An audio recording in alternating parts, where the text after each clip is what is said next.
Plastic কারখানার রাসায়নিক ও বর্জ্য অস্তিত্ব সংকটে রাজধানীর কাটা সুরখাল উদ্ধারে উদ্যোগ নিয়ে ডিএনসিসির নির্বিকার পরিবেশ অধিদপ্তর।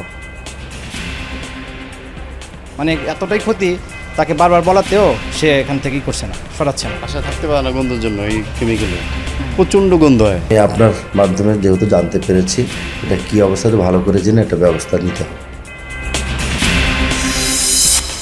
সংরক্ষিত আসনে এনসিপি নেত্রী মনিরা শারমিনের শূন্য পদ নিয়ে নানা সমীকরণ, আপিলে প্রার্থিতা না ফিরলে দেয়া হবে উপনির্বাচন। যদি কোনো আসন শূন্য হয়, এরকম জোটভিত্তিক অন্য কোনোভাবে আসন শূন্য হয়, সেই শূন্য আসনটা কিন্তু তখন আর ওই জোটের জন্য সংরক্ষিত থাকে না। টেকনাফের গহীনে মানব পাচারকারী চক্রের আস্তানার সন্ধান, মালয়েশিয়া নেয়ার প্রলোভন দেখিয়ে অপহরণ, মুক্তিপণ আদায়ে নির্যাতনের অভিযোগ। দাদারা বললো মানে বাসায় করলে এরকম বলে বাসা থেকে টাকা করছিল, আমাকে দাবি করলো মানে লাখ 2 লাখ টাকা দাবি করলো। আয় না জানি ফটো কি হনে আরে মানে কি মানুষের হদ্দে মালয়েশিয়ার পড়ো তুই। বিভিন্ন উন্নয়ন প্রকল্প উদ্বোধন ও ভিত্তিপ্রস্তর স্থাপনে আজ যশোর যাচ্ছেন প্রধানমন্ত্রী তারেক রহমান, বিকেলে যোগ দেবেন জনসভায়। এক যুগেও কার্যকর হয়নি নারায়ণগঞ্জের 7 খুন মামলার রায়, ঝুলে আছে আপিল বিভাগে, নিহতদের পরিবারে বাড়ছে ক্ষোভ, হতাশা।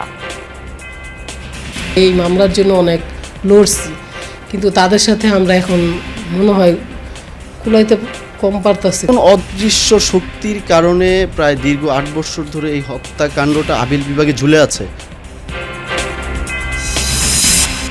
কাল রূপপুর পারমাণবিক কেন্দ্রে দেয়া হবে ইউরেনিয়াম।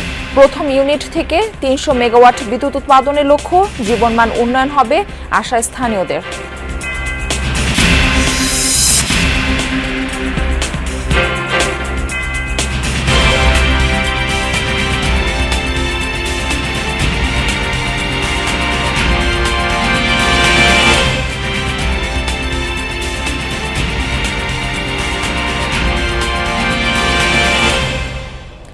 আমন্ত্রণ জানাচ্ছি যমুনা নিউজে, আপনাদের সঙ্গে থাকছি আমি মারফি রহমান। এতক্ষণ শিরোনাম দেখছিলেন। প্লাস্টিক কারখানার রাসায়নিক আর কঠিন বর্জ্যে বিষাক্ত রাজধানীর কাটা সুরখাল পার দখল করে গড়ে উঠেছে বেশ কয়েকটি কারখানা। সরাসরি খালে ফেলা হয় এসব কারখানার বর্জ্য, এর ফলে খালটিতে প্রাণের অস্তিত্ব পড়েছে সংকটে। যাদের এটি দেখার কথা সেই পরিবেশ অধিদপ্তর আর উত্তর সিটি কর্পোরেশন দেখাচ্ছে নানা অজুহাত। শাকিল হাসানের রিপোর্ট, ছবি SRS আলীর।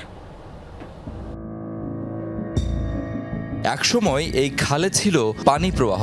বুড়িগঙ্গা থেকে বসিলা এলাকায় 1.5 কিলোমিটার প্রবাহিত হয়েছে কাটাসুর খাল। পুরনো দিনের স্মৃতি স্থানীয়দের এখনো তরতাজা। ছোটবেলা থেকে নৌকা চলছে, সবসময় আমরা যাতায়াত করছি মোহাম্মদপুর থেকে বসিলা। 1000 ফুটা বোট চালাচ্ছে হেন্দা, এই মাহমুদ গেতাম মাহমুদ হেন্দা আমি যাত্রী নিয়ে আইতাম যেতাম, হয়তো কিছুই না, সব আলাদা বই আলাদা।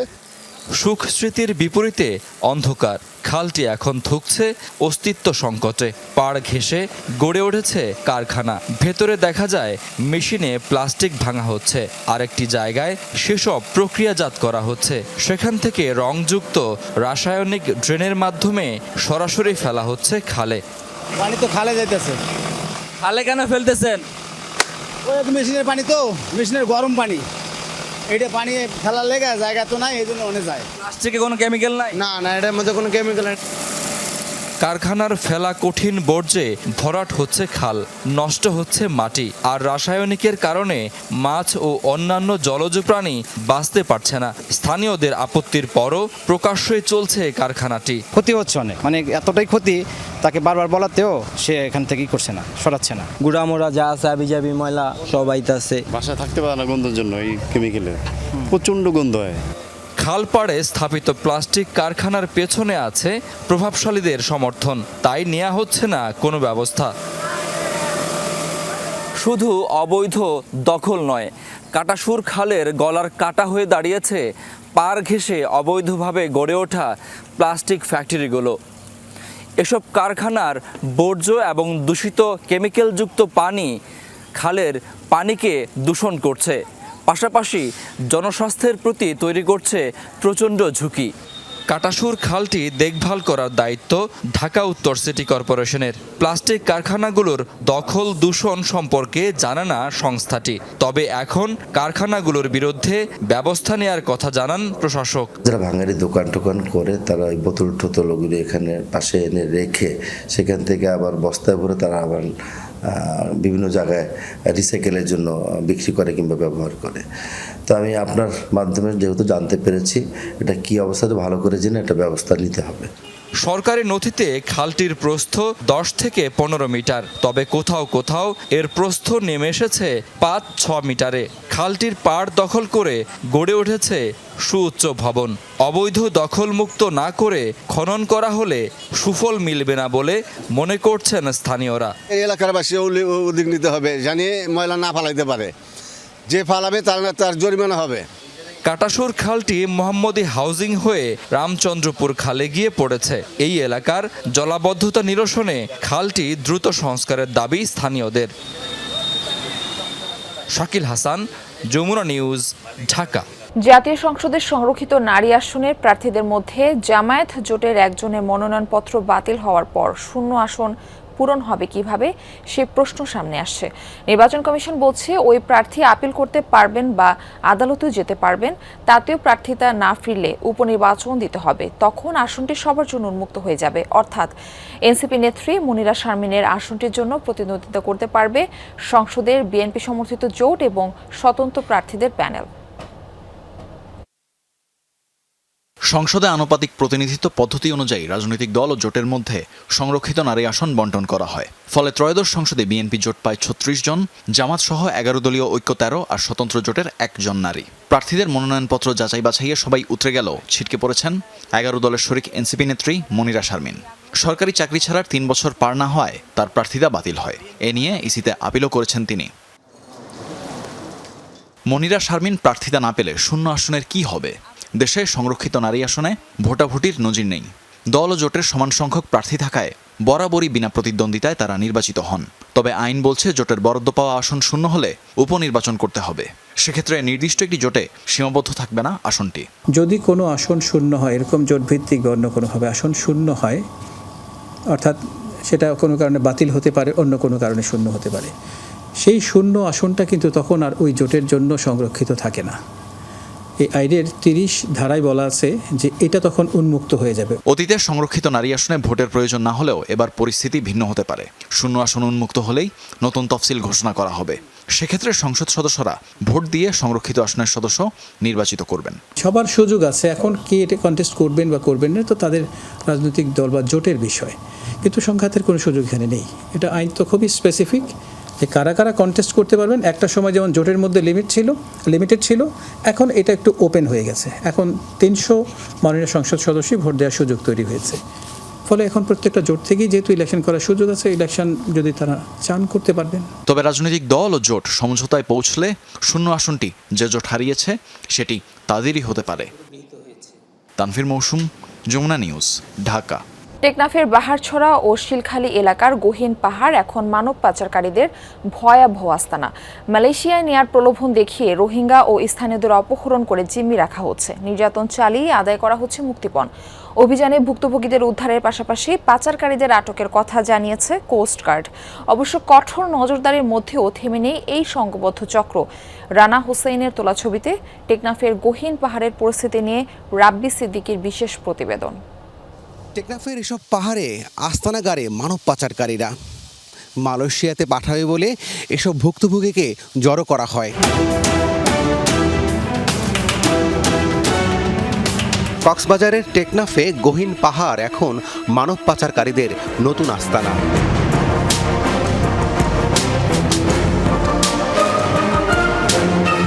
পাচারের জন্য বেশ কয়েকজনকে জিম্মি রাখার খবরে অভিযানে নামে কোস্টগার্ড।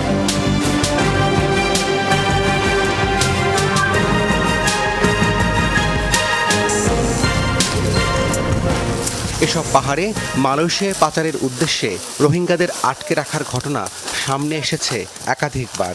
পাচারকারী চক্র মালয়েশিয়ায় চাকরির প্রলোভন দেখিয়ে ক্যাম্প থেকে রোহিঙ্গাদের ভাগিয়ে নেয়।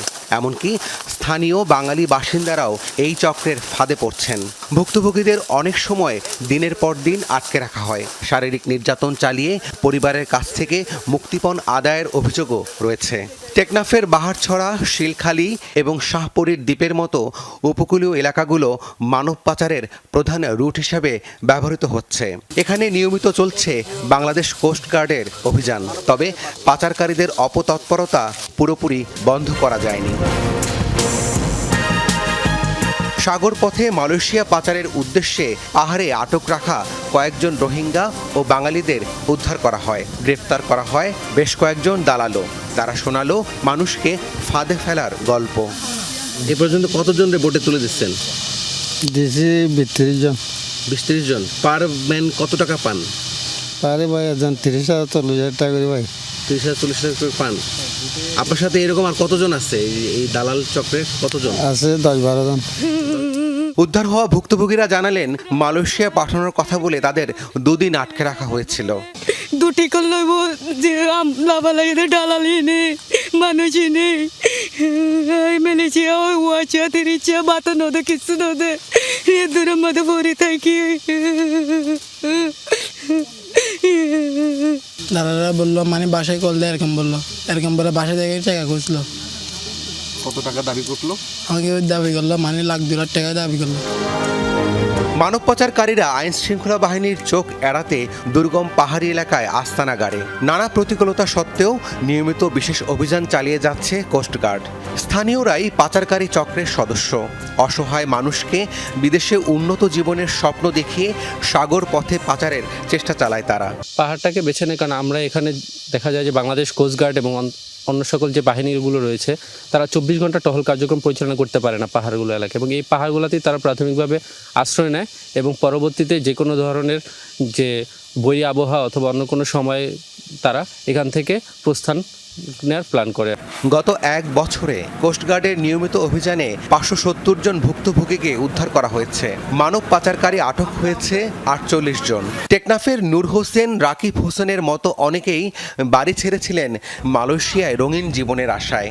তবে তাদের ভাগ্যে কি ঘটেছে তা অজানা। দিন দিন বাড়ছে এমন নিখোঁজ তরুণের সংখ্যা। বুড়োর লাইনে আমি তো জানি না স্যার, বুড়োর লাইনে গেছে আমি কোনো খোঁজখবর পাই নাই ছেলের। আয় না জানি হরে গিয়ে হইনে আরি মানে কি মানুষ হদ্দে মালয়েশিয়ার বড় তুলছে আজ হইনে আরি। সমুদ্রপথে মানব পাচার রোধে 24 ঘন্টা টহল, আধুনিক প্রযুক্তির ব্যবহার এবং গোয়েন্দা নজরদারি জোরদার করেছে কোস্টগার্ড। পাশাপাশি স্থানীয়দের সচেতন করতে নিয়মিত চালানো হচ্ছে নানা কার্যক্রম। রাব্বি সিদ্দিকী, যমুনা নিউজ, টেকনাফ। বিভিন্ন উন্নয়ন প্রকল্প উদ্বোধন ও ভিত্তিপ্রস্তর স্থাপন এবং জনসভায় যোগ দিতে আজ যশোর যাচ্ছেন প্রধানমন্ত্রী তারেক রহমান। প্রধানমন্ত্রী প্রেস উইং জানায়, সকালে ঢাকা থেকে আকাশপথে যশোর পৌঁছাবেন প্রধানমন্ত্রী। কর্মসূচির শুরুতে যশোরের শার্শায় উলশি খাল খনন কর্মসূচির উদ্বোধন করবেন তিনি। একই স্থানে যোগ দিবেন সুধী সমাবেশে। শার্শা থেকে ফিরে তারেক রহমান অবস্থান করবেন যশোর সার্কিট হাউসে। বিকেলে যশোর মেডিকেল কলেজ হাসপাতালের ভিত্তিপ্রস্তর স্থাপন করবেন প্রধানমন্ত্রী। পরে যশোর কেন্দ্রীয় ঈদগাহ ময়দানে জনসভায় বক্তব্য রাখবেন সরকার প্রধান। সন্ধ্যায় যশোর থেকে বিমান যোগে ঢাকায় ফেরার কথা রয়েছে প্রধানমন্ত্রীর।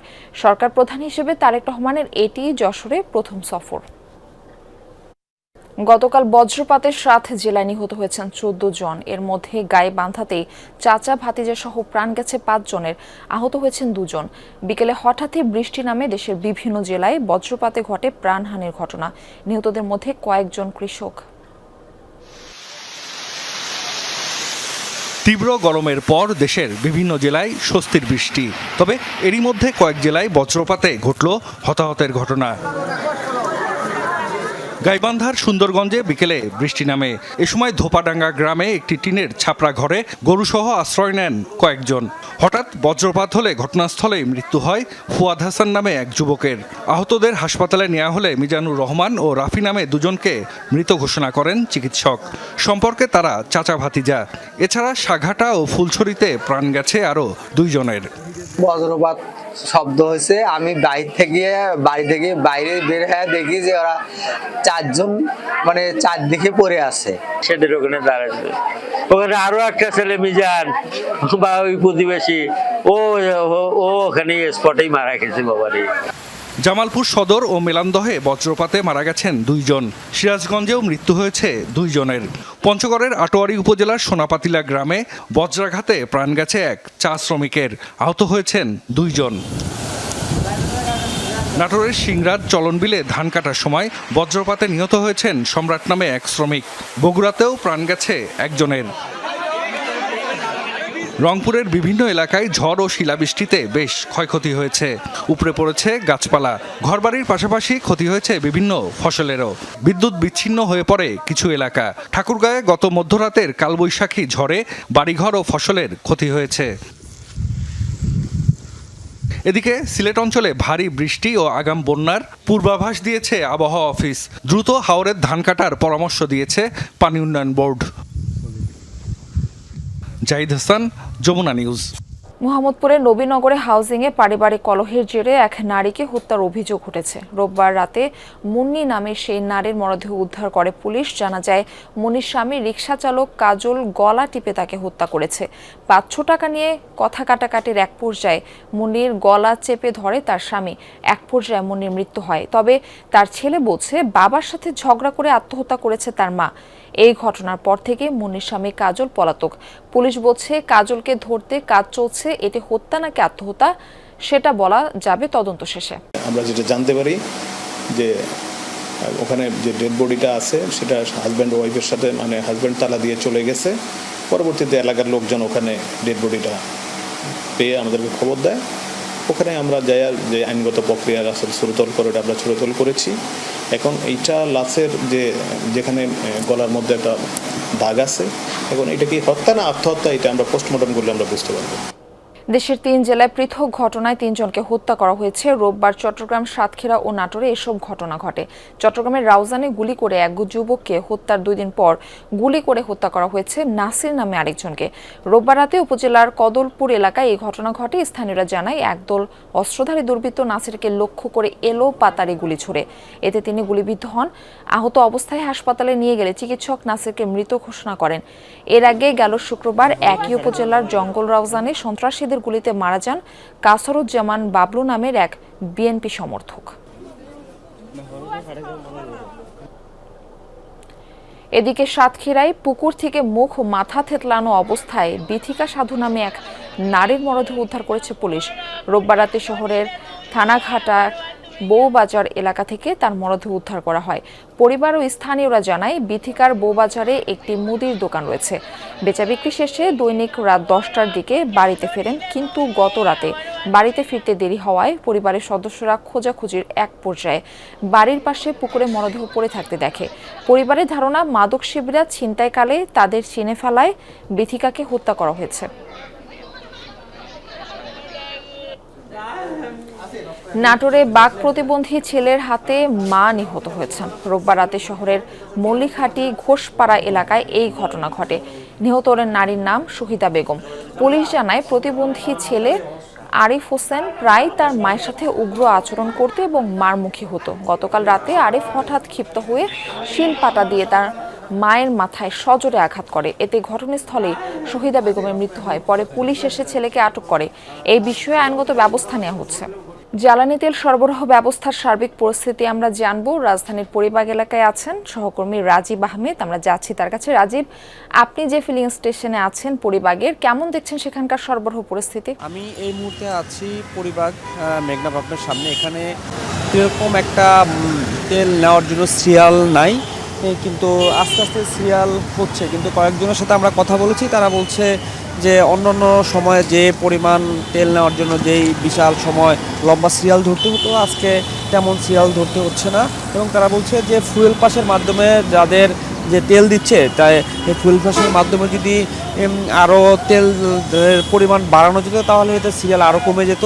এবং গ্রাহকরা, যারা তেলের গ্রাহকরা বলছেন যে অন্যান্য দিনের তুলনায়, অন্যান্য সময়ের তুলনায় তেলের যে সংকটের বা তেল না পাওয়ার যে একটা অভিযোগ ছিল, সেই অভিযোগটা অনেকটাই কমে আসছে।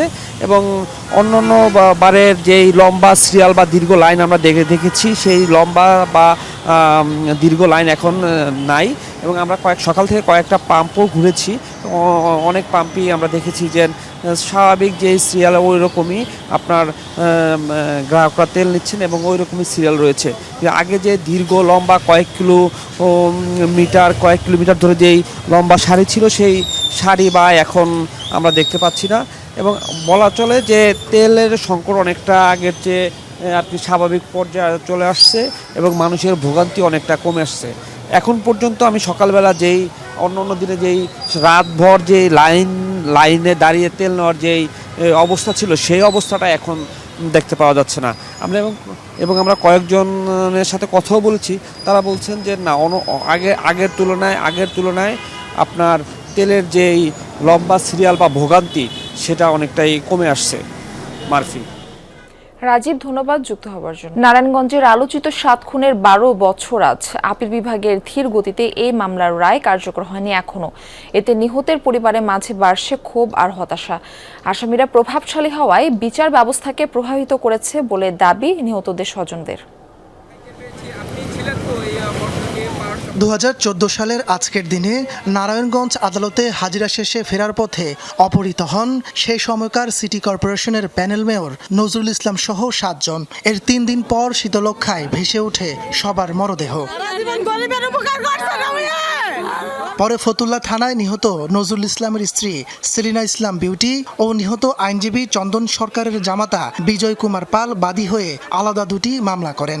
আসামিদের স্বীকারোক্তি ও সাক্ষ্য গ্রহণ শেষে 2017 সালের 16 জানুয়ারি রায় ঘোষণা করেন আদালত। এতে মামলার প্রধান আসামি নূর হোসেন, র্যাব কর্মকর্তা তারেক সাইদ মোহাম্মদ সহ 26 জনকে মৃত্যুদণ্ড এবং 9 জনকে বিভিন্ন মেয়াদে সাজা দেয়া হয়। পরবর্তীতে 2018 সালে উচ্চ আদালতে 15 আসামির মৃত্যুদণ্ডের আদেশ বহাল রেখে অন্য আসামির বিভিন্ন মেয়াদে সাজা দেয়া হয়।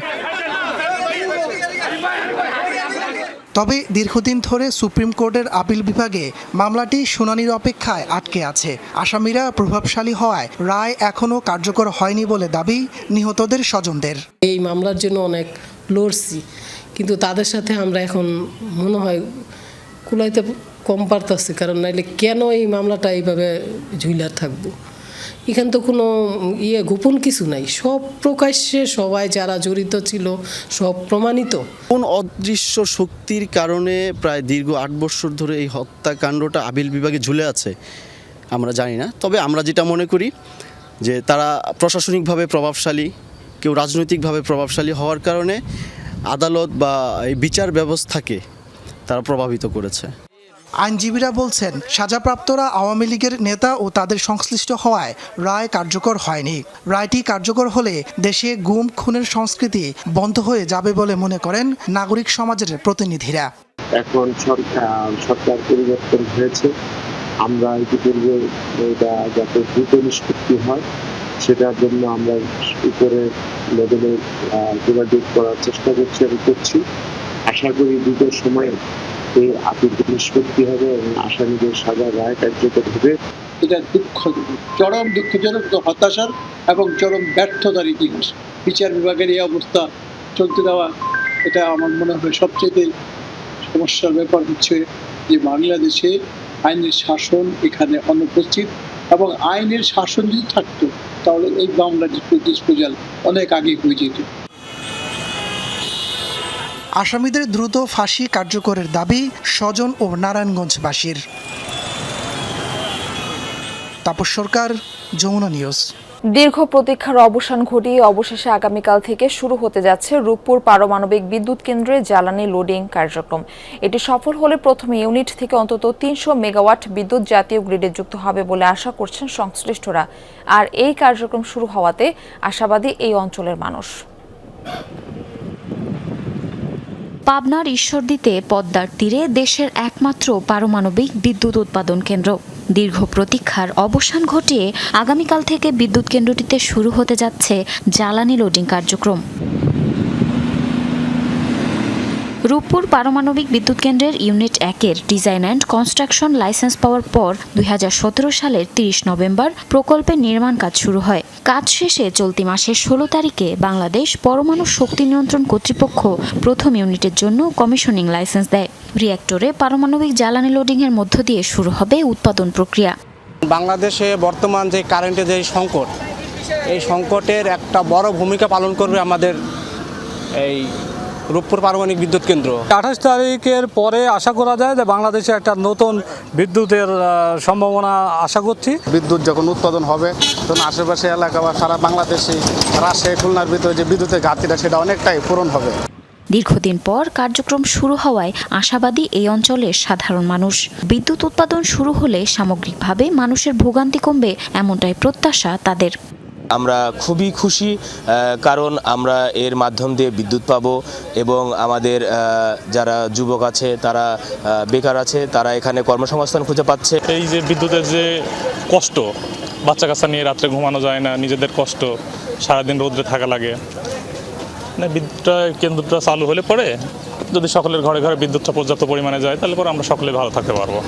জ্বালানি লোডিং শেষে বেশ কিছু পরীক্ষা নিরীক্ষার পর আগস্ট মাসের শুরুর দিকে প্রথম ইউনিট থেকে অন্তত 300 মেগাওয়াট বিদ্যুৎ জাতীয় গ্রিডে যুক্ত হবে বলে আশা সংশ্লিষ্টদের। এটা মূলত এখন রিঅ্যাক্টরটা চালু হয়ে যাচ্ছে, অ্যাক্টিভ হয়ে যাবে। আমরা ধারণা করছি mid of August, second of third week of অগাস্টের মধ্যে আমরা মোটামুটি 300 মেগাওয়াট গ্রিডে আমরা বিদ্যুৎ দিতে পারবো। রাশিয়ান ফেডারেশনের স্টেট অ্যানাটমিক এনার্জি কর্পোরেশনের কারিগরি সহায়তায় ও বাংলাদেশ পরমাণু শক্তি কমিশনের অধীনে এ পর্যন্ত 2টি ইউনিট নির্মাণ করা হয়েছে। পূর্ণাঙ্গ কার্যক্রম শেষে এই 2টি ইউনিট থেকে উৎপাদন হবে 1200 মেগাওয়াট বিদ্যুৎ। জারিন অর্নি, যমুনা নিউজ। গ্যাস ও জ্বালানি সংকটে বৃহত্তর চট্টগ্রাম অঞ্চলে 24টি বিদ্যুৎ কেন্দ্রের মধ্যে 5টি বন্ধ, বাকিগুলোর উৎপাদন নেমেছে অর্ধেকে। জাতীয় গ্রিড থেকেও সরবরাহ কমায় চট্টগ্রামে প্রতিদিন গড় লোডশেডিং 170 মেগাওয়াট ছাড়িয়েছে। প্রচণ্ড গরমে বিদ্যুৎ না থাকায় জনভোগান্তি চরমে।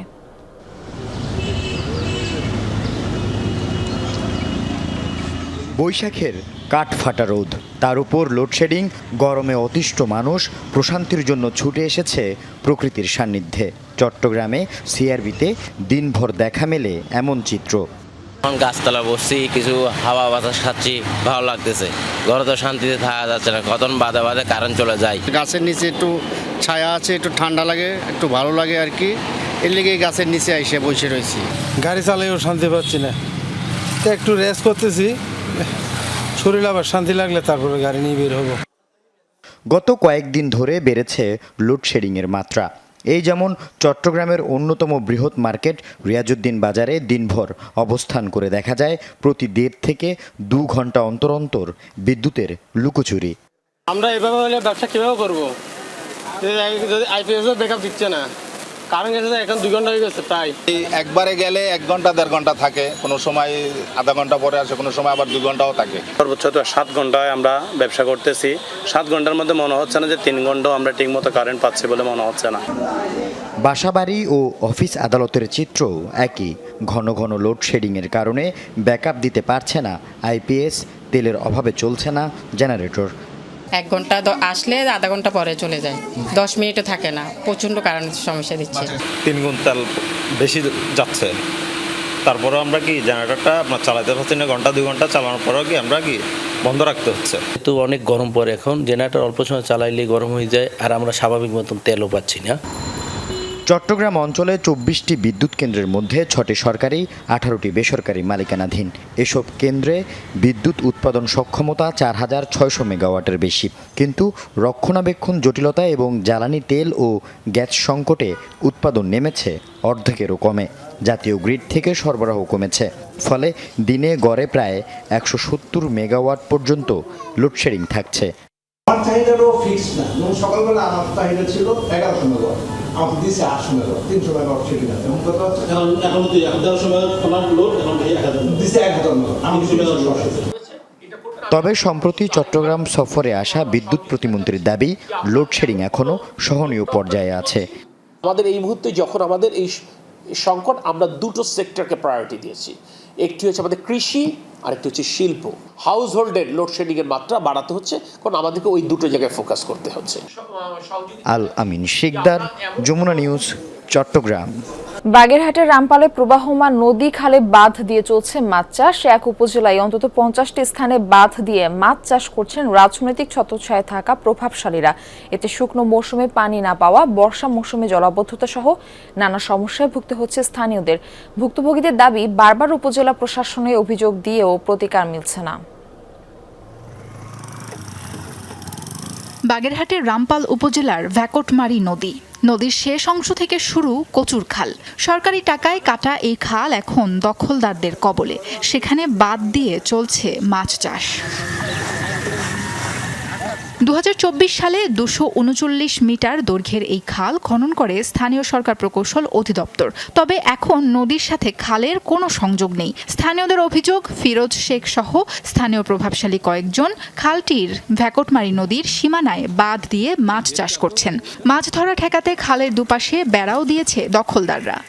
তাকে বল শক্তি আছে, তাই তো ওই পার দিয়ে পারে সে আমারটা দখল করে তারা খায়। আমার নাটি নেটিং আনি বল নেই, এই জন্য তারা খায় দখল করে আমাকে। এসিলেন্ট সাহেব গতবার আমরা দরখাস্ত দেওয়ার পরে এই খাল কেটে দিল, দেওয়ার পরে ফিরে আমরা দখল করে ওরা বানলে আমাকে একটা জ্ঞানদাম হয়ে আত্মাও ভেঙে দিল বড়। আমরা আর আগতে পারলাম না, করতেও পারলাম না। তার পাশে আমাদের একটা মাদ্রাসা আছে, স্কুল আছে, সব তলায় যায় এই বদ্ধপানিতে।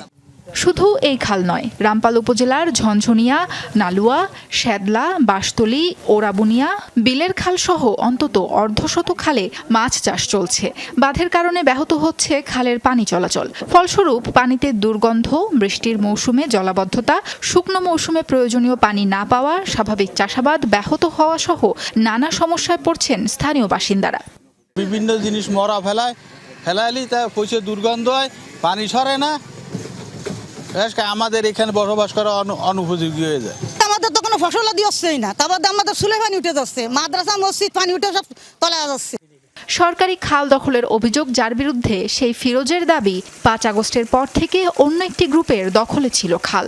বিগত গ্রুপ করেছে না, এই যে সারাভাত ভাই, এরা 1 বছর করেছে। আমরা এই বছর আইসে এই পুঞ্জি কাঞ্জা ফুটিছি, এক গ্রুপই খাচ্ছে, তাহলে আমার খাতির দোষটা কি? জনগণের যেটা থাকবে যদি বলে কাইটে দিতে, আমরা মাছ এখনো ছাইড়ে পারিনি। নদী খালে দেয়া বাঁধ দ্রুত অপসারণ করা না হলে এই অঞ্চলে পরিবেশ বিপর্যয়ের শঙ্কা রয়েছে বলে জানান পরিবেশ কর্মীরা। এক শ্রেণীর প্রভাবশালী তারা বাঁধ দিয়ে দীর্ঘদিন ধরে মাছ চাষ করতেছে। এই মাছ চাষের কারণে আপনার বিভিন্নভাবে জলাবদ্ধতার সৃষ্টি হচ্ছে এবং পরিবেশের বিপর্যয় ঘটতেছে। এ বিষয়ে উদাসীন প্রশাসন। তবে খালে অবৈধ বাঁধ থাকার অভিযোগ বা তথ্য পেলে তা দ্রুত অপসারণের আশ্বাস দিয়েছেন কর্মকর্তারা। খালটিতে কে বা কারা বাদ দিয়েছে এই বিষয়ে আমাদের ক্লিয়ার জানা নেই, তবে আমরা শুনতে পেরেছি এই বিষয়ে প্রশাসন ব্যবস্থা নিচ্ছে। যদি আমাদের কাছে অভিযোগ করা হয় তাহলে আমরা যে অবৈধ খালগুলো মানে অবৈধ যে বাঁধ দেওয়া আছে, আমরা আমাদের প্রশাসনের সহযোগিতায় সকল বাঁধ অপসারণ করব, যেহেতু সেভাবেই আমাদের বর্তমানে নির্দেশনা দেওয়া আছে। পানি উন্নয়ন বোর্ডের সবশেষ তালিকা অনুযায়ী বাগেরহাট জুড়ে 550টি নদী খাল রয়েছে। এর মধ্যে শুধু রামপাল উপজেলায় 105টি। সাবরিনা লিজা, যমুনা নিউজ। আন্তর্জাতিক সংবাদ। পাকিস্তান থেকে রাশিয়া সফরে গেলেন ইরানের পররাষ্ট্রমন্ত্রী আব্বাস আরাকচি। সোমবার স্থানীয় সময় ভোরে সেন্ট পিটার্সবার্গে পৌঁছেছেন তিনি। সফরে প্রেসিডেন্ট ভ্লাদিমির পুতিনের সাথে সাক্ষাৎ করবেন আরাকচি। চলমান উত্তেজনার মধ্যে আঞ্চলিক মিত্রদের সাথে সমন্বয়ের প্রচেষ্টা হিসেবে দেখা হচ্ছে তার এই সফরকে। ইরানের রাষ্ট্রীয় গণমাধ্যম জানিয়েছে, চলমান সংঘাতময় পরিস্থিতির পাশাপাশি মস্কোর সাথে দ্বিপাক্ষিক সম্পর্ক ও আন্তর্জাতিক ইস্যুতে হবে আলোচনা। রুশ পররাষ্ট্রমন্ত্রী সের্গেই লাভরভও উপস্থিত থাকবেন বৈঠকে। এর আগে ওমান থেকে আবারও পাকিস্তানে যান আরাকচি। একদিনের মাথায় দ্বিতীয়বারের মতো ইসলামাবাদ সফরের সময়সীমা ছিল মাত্র কয়েক ঘন্টা। বৈঠক করেছেন পাক সেনাপ্রধান ফিল্ড মার্শাল আসিম মুনিরের সাথে। মধ্যস্থতাকারী দেশটির মাধ্যমে যুক্তরাষ্ট্রকে লিখিত বার্তা পাঠিয়েছে ইরান। স্থায়ীভাবে যুদ্ধবন্ধের একটি কাঠামো তুলে ধরা হয়েছে সেখানে। যুদ্ধবিরতির তোয়াক্কা না করে লেবাননের দক্ষিণাঞ্চলে তাণ্ডব চালিয়ে যাচ্ছে ইসরায়েল। রোববার হামলায় প্রাণ গেছে 2 শিশুসহ কমপক্ষে 14 জনের। যুক্তরাষ্ট্রের মধ্যস্থতায় গত 16 এপ্রিল লেবানিজ সরকারের সাথে ইসরায়েলের যুদ্ধবিরতি ঘোষণা করা হলেও তা একদিনেও মেনে চলেনি তেল আবিব। উল্টো চালিয়েছে হামলার তীব্রতা। হিজবুল্লাহর বিরুদ্ধে অভিযানের নামে মাইলের পর মাইল এলাকা থেকে উচ্ছেদের নির্দেশ দিচ্ছে বাসিন্দাদের। বাস্তুচ্যুত লাখো মানুষ রোববার নতুন করে লিতানি নদী তীরবর্তী আরও 7টি শহরে বাসিন্দাদের সরে যাওয়ার নির্দেশনা দিয়েছে আইডিএফ। সীমান্ত এলাকায় সেনা সমাবেশও বাড়িয়েছে ইসরায়েল। লেবাননে অবস্থানরত ইসরায়েলি সেনাদের লক্ষ্য করে একাধিক পাল্টা হামলার দাবি করেছে হিজবুল্লাহ। গত 2রা মার্চ থেকে চলমান তেল আবিবের হামলায় দেশটিতে প্রাণহানির শিকার প্রায় 2,500 মানুষ। মার্কিন প্রেসিডেন্ট ডোনাল্ড ট্রাম্পের নৈশভোজে বন্দুক হামলার পর থেকে আলোচনায় তার নিরাপত্তা ব্যবস্থা। বিশ্বের অন্যতম ক্ষমতাধর পরাশক্তি যুক্তরাষ্ট্রের প্রেসিডেন্ট সাধারণত কঠোর নিরাপত্তা বলয়ের মধ্যে থাকেন। কেমন সে নিরাপত্তা বলয়? ডেস্ক রিপোর্টে দেখুন এর বিস্তারিত। মার্কিন প্রেসিডেন্ট বিশ্বের অন্যতম প্রভাবশালী রাজনৈতিক ও সামরিক নেতা। এমন ক্ষমতাধর অবস্থানে তাকে ঘিরে কী ধরনের কঠোর ও বহুমাত্রিক নিরাপত্তা বলয় থাকে তা বরাবরই সাধারণ মানুষের কৌতূহলের বিষয়। শনিবার রাতে ডোনাল্ড ট্রাম্পের ডিনার পার্টিতে হামলার ঘটনার পর আবারও আলোচনায় মার্কিন প্রেসিডেন্টের নিরাপত্তা ব্যবস্থা। বিশ্বের সবচেয়ে কঠোর ও জটিল নিরাপত্তা কাঠামোগুলোর একটি এই সিকিউরিটি সিস্টেম। এর দায়িত্বে থাকে মূলত ইউনাইটেড স্টেটস সিক্রেট সার্ভিস। প্রেসিডেন্টের নিরাপত্তা নিশ্চিত করতে থাকে নিখুঁত পরিকল্পনা। অত্যাধুনিক প্রযুক্তি ব্যবহার করে তা বাস্তবায়ন করে বিশেষায়িত একাধিক বাহিনীর সদস্যরা। নিরাপত্তা বলয়ের প্রথম স্তরে থাকেন সিক্রেট সার্ভিসের বিশেষ এজেন্টরা, যারা সবসময় প্রেসিডেন্টের আশেপাশে অবস্থান করেন। হুমকি শনাক্ত করা, জরুরি পরিস্থিতি সামাল দেয়া এবং তাৎক্ষণিক প্রতিরোধমূলক ব্যবস্থা নেয়ার মতো কাজ করে থাকেন তারা। এর বাইরে দ্বিতীয় স্তরে থাকে আরেকটি সিকিউরিটি টিম। ভেন্যু নিরাপদ রাখা, জনসমাগম পর্যবেক্ষণ করা এবং সার্বক্ষণিক নজরদারি চালানোর মতো কাজ করে থাকে দলটি। এছাড়া জনসভা বা সফরের সময় প্রেসিডেন্টের নিরাপত্তা রক্ষার কাজে যোগ দেয় FBI ও স্থানীয় আইনশৃঙ্খলা বাহিনী। সার্বিক নিরাপত্তা ব্যবস্থায় প্রযুক্তির ব্যবহারও অত্যন্ত গুরুত্বপূর্ণ। উন্নত সিসিটিভি ক্যামেরা, মোশন সেন্সর এবং ফেস রিকগনিশন টেকনোলজির মাধ্যমে সবসময় নজরদারিতে রাখা হয় প্রেসিডেন্টের আশপাশের এলাকা। অননুমোদিত ড্রোন কিংবা ইলেকট্রনিক গোয়েন্দা যন্ত্রের মতো হুমকি শনাক্ত করতে ব্যবহার করা হয় বিশেষ প্রযুক্তি।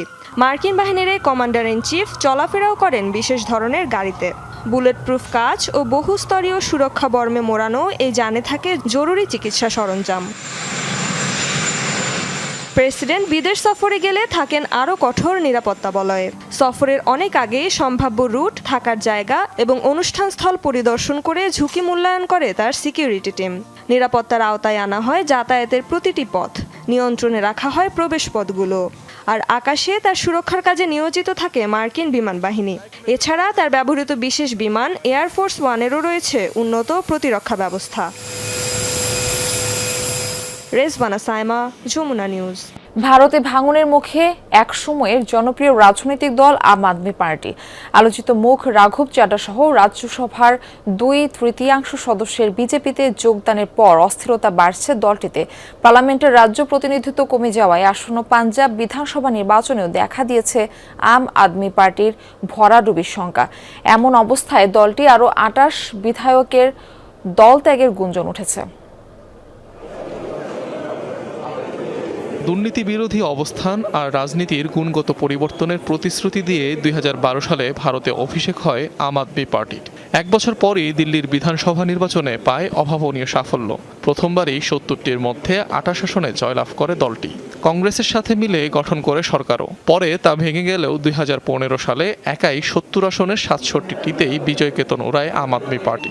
2020 সালেও 62 আসনে জয় পেয়ে ভূমিধ্বস বিজয় অর্জন করে এই দল। হালের সেই জনপ্রিয় অরবিন্দ কেজরিওয়ালের দলটিকে এখন যেতে হচ্ছে খারাপ সময়ের মধ্য দিয়ে। পার্টির পরিচিত মুখ রাঘব চাড্ডা যখন যোগ দিচ্ছেন বিজেপিতে, সেই সুরে সুর মিলিয়েছে দলটির রাজ্যসভার আরও 6 সদস্য। সব মিলিয়ে রাজ্যসভার সাংসদের 2/3 এখন দলবদলের হাওয়ায় গা ভাসিয়েছেন। এমন অবস্থায় সাংগঠনিকভাবে অনেকটা শূন্য আম আদমি পার্টি। সংখ্যার অঙ্কে বিষয়টি অনেক গুরুত্বপূর্ণ। বর্তমান রাজ্যসভায় আম আদমি পার্টির সাংসদ 10 জন, যা কমে দাঁড়াচ্ছে মাত্র 3-এ।